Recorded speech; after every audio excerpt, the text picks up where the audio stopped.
یہ ویڈیو میں آپ کی اسکرین پر شیئر کر رہا ہوں انشاءاللہ. 1 منٹ پورا سن لیں، پھر اس کے بعد میں بات کروں گا. الکووید وما ادراک ما الکووید انه لویروس مبید بل عجبوا ان جاءهم من الصين البعيد فقال الناس إن هو إلا داء عتيد بل هو الموت الأكيد لا فرق اليوم بين الملك والعبيد فاعتصموا يا معشر الإنس بالعلم الرشيد واتركوا أديان التقاليد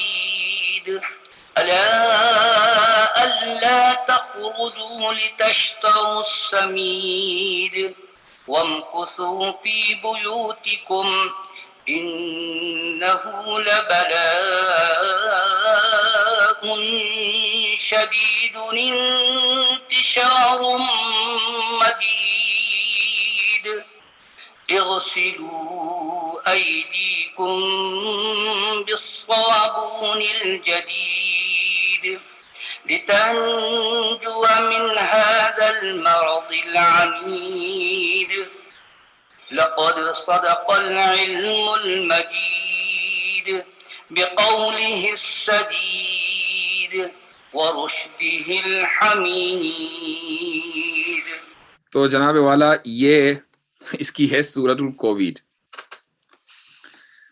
ابھی ایک صاحب نے کامنٹ لکھا اور واقعی صحیح لکھا کہ اس کے حق میں ہدایت کی دعا ہی کرنی چاہیے. آواز بھی اللہ تعالیٰ نے اس کو اچھی دی ہے، پڑھنے کا انداز بھی جو کچھ بھی پڑھ رہا ہے اچھے انداز سے پڑھ رہا ہے، تجوید بھی اس کو آتی ہے، تو اس کے حق میں دعا کی جانی چاہیے. تو یہ بات ہے کہ افسوس ہوتا ہے ایسے لوگوں کو دیکھ کر کہ جو تھوڑی بہت صلاحیت رکھتے ہیں اور بآسانی عربی زبان سے استفادہ کر سکتے ہیں، تفسیروں سے استفادہ کر سکتے ہیں، لیکن دنیا کی محبت کی خاطر، چند ٹکوں کی خاطر کہاں سے کہاں پہنچ جاتے ہیں. خیر، یہ جو اس نے عجوبہ پیش کیا ہے نا، اس کے بارے میں بات کرتے ہیں.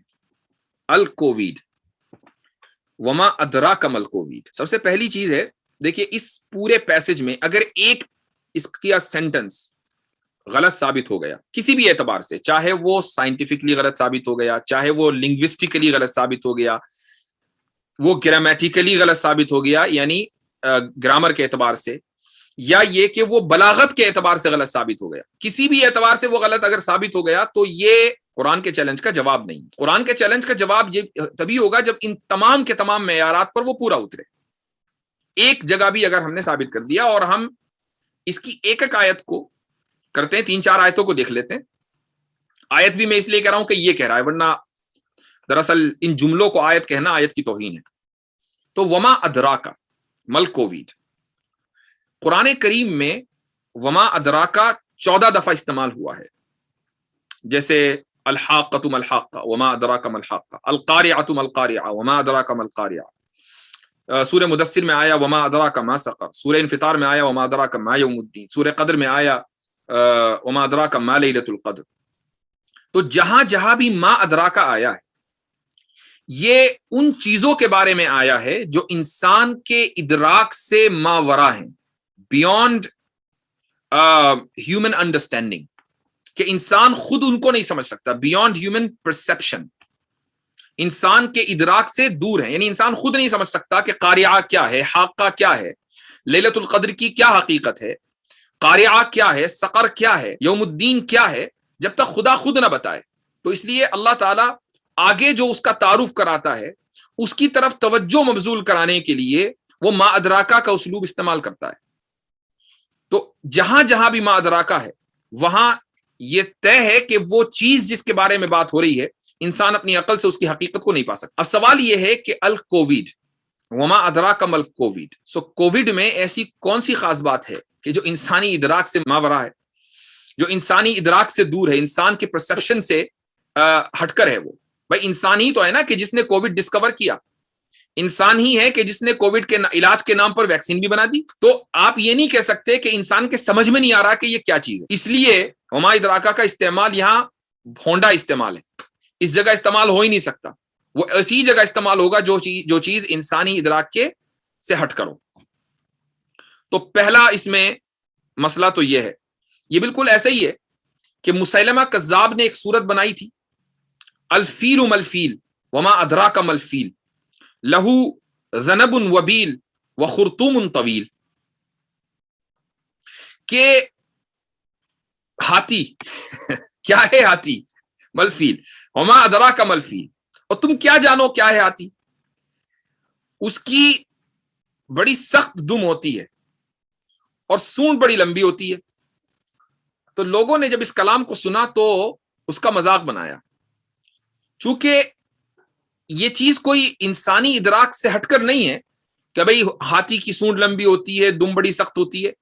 کوئی بھی آدمی جس نے ہاتھی کو دیکھا ہوگا بہت آسانی کے ساتھ اس چیز کو سمجھ سکتا ہے اس میں کون سی ایسی بات ہے. تو یہ جو اسلوب ہے، اسی اسلوب کو مسیلمہ کذاب نے اختیار کیا، اسی اسلوب کو آج کے اس کذاب سچ والا نے اختیار کیا. بالکل مسیلمہ کذاب کی کاپی کر دی. اس نے کہا تھا الفیل وما ادراک ملفیل، اس نے کہا الکووڈ وما ادراک ملکووڈ. دونوں نے ایک ہی غلطی کی. اچھا، دوسری بات اس نے آگے بولا، اگلا جو اس کا سینٹنس ہے انہو لویروس المبید. اب کوئی یہ کہہ سکتا ہے کہ بھئی ویروس استعمال نہیں ہوتا، فیروس استعمال ہوتا ہے، لیکن چلو ٹھیک ہے، ایک عربائزڈ ورڈ ہے. ان تاکید کے لیے آتا ہے، انڈیڈ کے معنی میں بے شک. پھر لویروس، لام جو ہے وہ مزید ایمفسائز کے لیے، مزید تاکید کے لیے، یعنی یقیناً در حقیقت واقعہ یہ ہے کہ یہ یقینی طور پر ہلاک کرنے والا وائرس ہے. سائنٹیفکلی یہ چیز غلط ہے، حقیقت کے یہ خلاف ہے. دنیا کا ہر بندہ جانتا ہے آج کہ کووڈ یقینی طور پر ہلاک کرنے والا وائرس نہیں ہے. یعنی زیادہ سے زیادہ جو ہلاکت کا، مرنے کا جو ریشیو تھا جب کووڈ اپنے پیک پر تھا دنیا میں، تو 15% تھا. کہیں چلا گیا ہوگا 16-17%. ایسا نہیں ہوا کہ 100% لوگ مر رہے تھے، جس کو کووڈ ہو رہا تھا وہ سارے مر رہے تھے، ایسا نہیں ہوا. تو یقیناً یہ ہلاک کرنے والا وائرس ہے. یہ واقعیت، یعنی یہ سائنس کے بھی خلاف ہے، اور جو صورتحال ہے، جو حقیقت واقعہ ہے، جو فیکٹ آف دا میٹر ہے، یہ اس کے بھی خلاف ہے. تو یہ خدا کا کلام کیسے ہو سکتا ہے، یا اس کے چیلنج کا جواب کیسے ہو سکتا ہے؟ آگے کہتا ہے بل عجیبوا ان جاءہم، یہ ہے سورہ قاف کی نقل. بل عجیبوا ان جاءہم منذر منہم فقال الکافرون ھذا شیء عجیب. قاف والقرآن المجید بل عجیبوا ان جاءہم منذر منہم فقال الکافرون ھذا شیء عجیب. یہاں پر میں سورہ قاف میں آپ کو لے کر چلتا ہوں. اللہ تعالیٰ فرماتا ہے قاف، عظیم قرآن کی قسم، بل عجیبوا ان جاءہم، بلکہ ان لوگوں کو تعجب ہے کہ ان کے پاس ایک ڈرانے والا آیا جو انہی میں کا ہے. فقال الکافرون ھذا شیء عجیب، تو کافروں نے کہا کہ یہ تو بڑی عجیب بات ہے، یہ تو بڑی عجیب چیز ہے. اب آپ یہاں پر یہ دیکھیں کہ اللہ تعالیٰ نے بل کا استعمال کیا ہے. یہ بل کا استعمال کہاں ہوتا ہے؟ یہ ہے بلاغت، اس کو سمجھ لیجئے. بل کا جو استعمال ہوتا ہے وہ تدارک کے لیے ہوتا ہے. تدارک یعنی کوئی چیز غلط سمجھی کسی نے اپنی جہالت کی وجہ سے، کم فہمی کی وجہ سے، تو اس کا تدارک کرنے کے لیے بل کا استعمال ہوتا ہے. تو اللہ نے کہا کہ عظیم قرآن کی قسم، اور آگے پھر یہ آ رہا ہے کہ کچھ لوگوں نے قرآن کا انکار کیا، بہت سے لوگوں نے قرآن کا انکار کیا. تو کسی کے ذہن میں یہ بات آ سکتی ہے کہ قرآن کا جو انکار ہے وہ شاید اس لیے ہوگا کہ قرآن میں کوئی عظمت نہیں. تو اللہ تعالیٰ نے بل لا کر اس چیز کا اظہار کر دیا کہ قرآن کی عظمت اپنی جگہ ہے. یہ وجہ نہیں ہے کہ انکار لوگوں نے اس لیے کیا کہ قرآن میں عظمت نہیں ہے. قرآن میں عظمت اپنی جگہ ہے. لوگوں نے قرآن اپنی جہالت کی وجہ سے کیا. یہ کہاں سے ثابت ہوا؟ عجیبو، کہ لوگوں کو تعجب ہوا. تعجب اس چیز پر ہوتا ہے جس چیز سے آپ واقف نہیں ہوتے. اگر آپ واقف ہیں تو تعجب نہیں ہوگا، واقف نہیں ہوں گے تو تعجب ہوگا. تو لوگوں نے جو انکار کیا وہ اپنی جہالت کی وجہ سے کیا. عجیبو ان جاءہم منذر منہم. اب یہ کہتا ہے کہ بل عجیبو ان جاءہم من السین البعید. اس میں ایک تو سوال یہ ہے کہ جو بل آیا ہے یہ کیوں آیا ہے؟ یہ وقت ہے اس کی عقل میں بل آ گیا، اس لیے اس نے اپنے کلام میں بل گھسا دیا. بھائی کس چیز کا تدارک ہو رہا ہے؟ وہ جس چیز کا تدارک ہو رہا ہے اس کو بتایا جائے. کلام میں ایسی کوئی چیز سمجھ میں نہیں آ رہی ہے تو بل کا استعمال یہاں غلط ہے. حیران ہے کہ یہ وائرس دور دراز چائنا سے آخر کس طرح آدم کا. اچھا دوسری بات، عجیبو، لوگوں کو تعجب ہے کہ یہ دور دراز چائنا سے کیسے آ گیا. یہ جو ترجمہ اس نے کیا یہ ترجمہ غلط، یعنی خود ہی جملہ لکھا عربی میں تو اس کا ترجمہ خود ہی غلط. دوسری بات یہ ہے کہ تعجب اس چیز پر ہوتا ہے جس میں جہالت ہو، جو لوگ نہ جانتے ہوں. تو کیا لوگ نہیں جانتے کہ چائنا سے یہ آیا ہے؟ تو لوگ جانتے ہیں تو تعجب کی کون سی بات ہے؟ کسی وائرس کا ایک جگہ سے دوسری جگہ منتقل ہونا کیا لوگ نہیں جانتے؟ آج کی دنیا میں وائرس ایک جگہ سے دوسری جگہ منتقل ہوتے ہی ہیں، یہ کوئی یعنی عجوبے والی بات نہیں ہے کہ لوگ ایک دم سرپرائز ہو گئے ہوں. تو یہ پورا جملہ ہی غلط ہے، بلاغت کے خلاف. تیسری بات، من السین البعید، جملہ غلط، من السین البعیدتی ہونا چاہیے نہ کہ بعید. لیکن اس نے کیا کیا کہ رائم کرنے کے لیے تاکہ کلام تھوڑا سا یعنی ایسا لگے جیسے قرآن کی جس میں شباہت آ رہی ہو، بعیدتی کو بعید کر دیا، یعنی مؤنث کو مذکر کر دیا.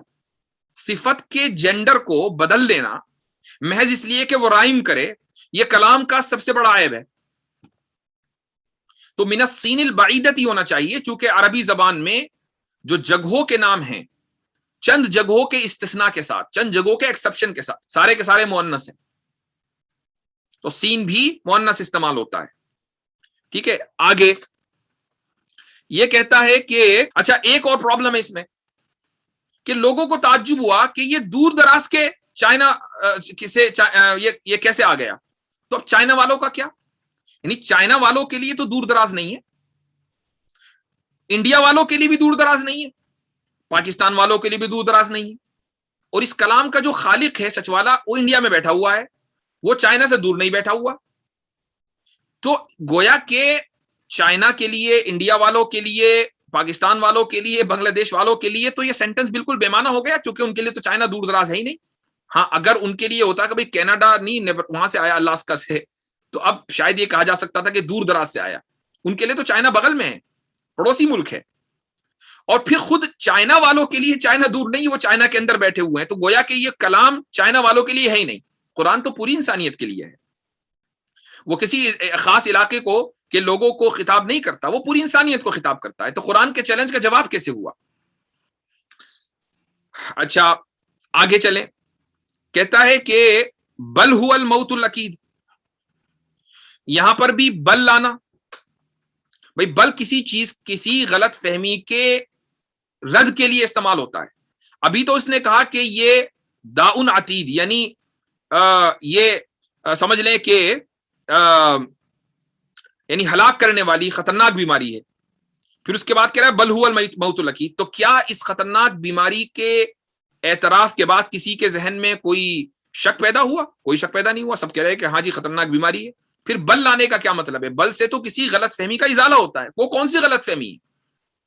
اچھا الموت الاکید غلط ہے، یہ یقینی موت ہے، کووڈ یقینی موت نہیں ہے. تیسری بات یہ ہے کہ ایک ہی بات کو ایک ہی پیسج میں 3 مرتبہ کہہ دیا اس شخص نے، کہ اوپر کہا داؤن عتید، پھر کہا پہلے کہا ویروس مبید، پھر کہا داؤن عتید، پھر کہا موت نکید.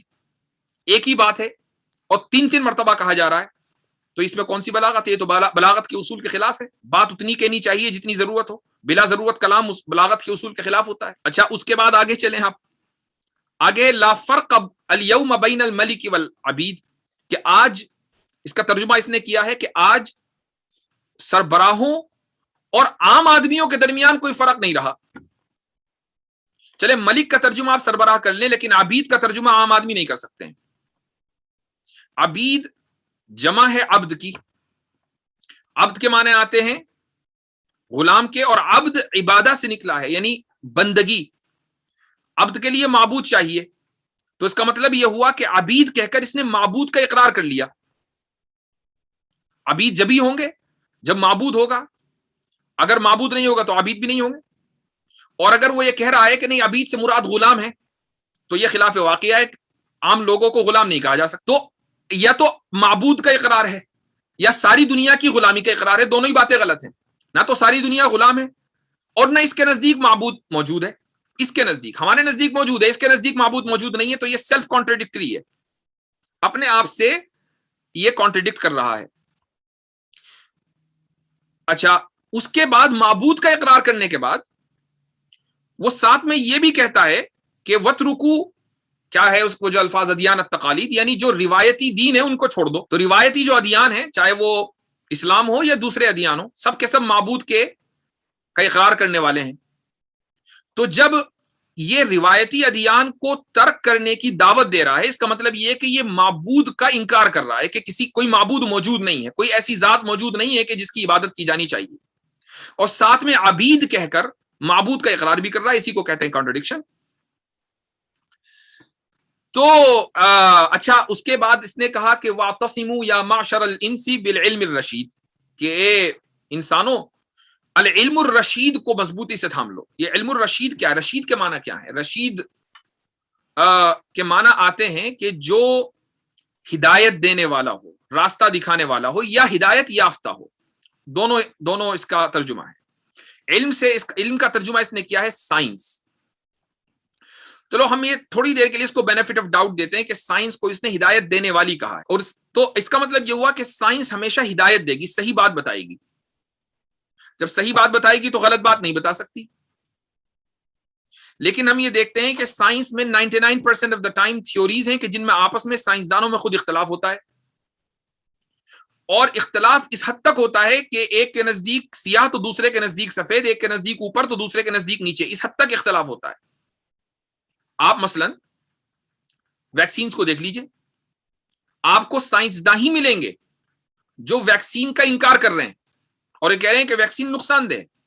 عام آدمی نہیں ہے، بڑے بڑے سائنسداں ہیں، انفیکشس ڈیزیز کے سائنسداں. اور وہی سائنسداں اسی میدان کے ہیں کہ جو کہہ رہے ہیں کہ نہیں ویکسین ہی حل ہے. تو یہ کیسی سائنس ہے کہ جو ادھر کو بھی چلتی ہے اور اس کے اپوزٹ ہر ڈائریکشن میں چلتی ہے؟ تو پھر یہ ہدایت کیسی ہے؟ کوئی یہ کہہ سکتا ہے کہ اختلاف تو قرآن میں بھی ہوتا ہے. جی ہاں، مسئلے مسائل کو قرآن سے جو مسئلے مسائل ہم سمجھتے ہیں ہماری فہم میں اختلاف ہوتا ہے، قرآن میں اختلاف نہیں. مثلا تمام کے تمام مسلمان، تمام کے تمام ایمان رکھنے والے اس بات میں متفق ہیں کہ قرآن ہدایت کا سرچشمہ ہے، ہدایت دیتا ہے. قرآن رشید ہے، قرآن ہدایت دیتا ہے. اب اس میں کوئی اختلاف نہیں ملے گا. ایسا نہیں ہوگا کہ آدھے مسلمان تو کہہ رہے ہیں کہ ہدایت ملتی ہے اور آدھے کہہ رہے ہیں کہ ہدایت نہیں ملتی. سارے کے سارے مسلمان متفق ہیں، جو متفق نہیں وہ مسلمان نہیں.